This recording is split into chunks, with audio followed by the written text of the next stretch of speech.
And welcome back. Our time right now is 5:45. The Trump administration keeping up the pressure on Democratic-run cities to crack down on crime. National Guard troops continue their patrols of the nation's capital. Let's bring in Fox's Doug Luzader joining us live from Washington, D.C. this morning with more. Doug, good morning. Good to see you on this Friday. Good morning. All right, so let's start off with this, Doug. One of the president's fiercest critics is launching his own plan. What's that plan?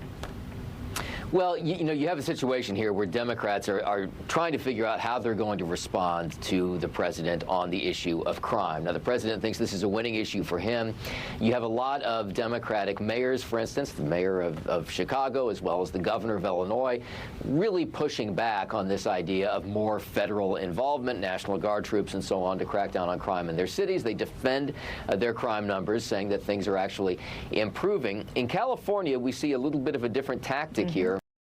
Gavin Newsom, the governor there, who's widely expected to run for president in 2028, he's announcing kind of a crackdown of his own, where he is sending in highway patrol officers to help supplement law enforcement in high crime areas, high crime cities in his state. So it seems to be a recognition that this is going to be, or at least for now, is shaping up to be a pretty potent political issue.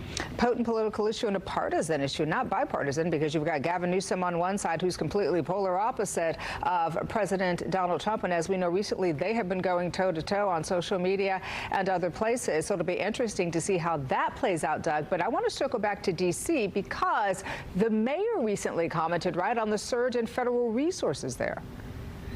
Well, Mayor Muriel Bowser here in D.C. has had a very, let's say, careful relationship with the president. Right. She hasn't been very pointed in her criticism. There has been some criticism of this federal takeover. She doesn't like the immigration enforcement aspect of it, but she does recognize that crime in the wake of this takeover has gone down in the city. Carjackings have cratered.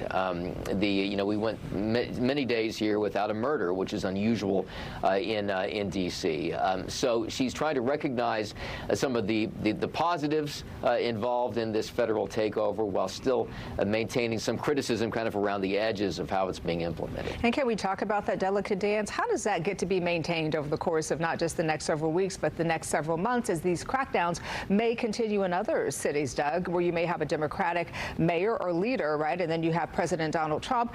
There is no meeting of the minds, but they've got to kind of walk a fine line.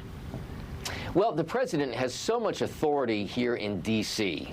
to initiate this takeover of the police department, in essence. He cannot do that in a city like Chicago, and his tactic now seems to be to kind of wait back and really kind of shame some of these leaders to invite him to come in, which they show no sign of doing at all.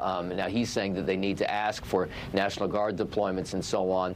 You know, cities like Chicago and L.A. are very, very unlikely to do that. They say that the things that they're doing now are effective. All right. Always enjoy talking to you, Doug. Thank you, friend. Have a great weekend. Thank you. You too. All right.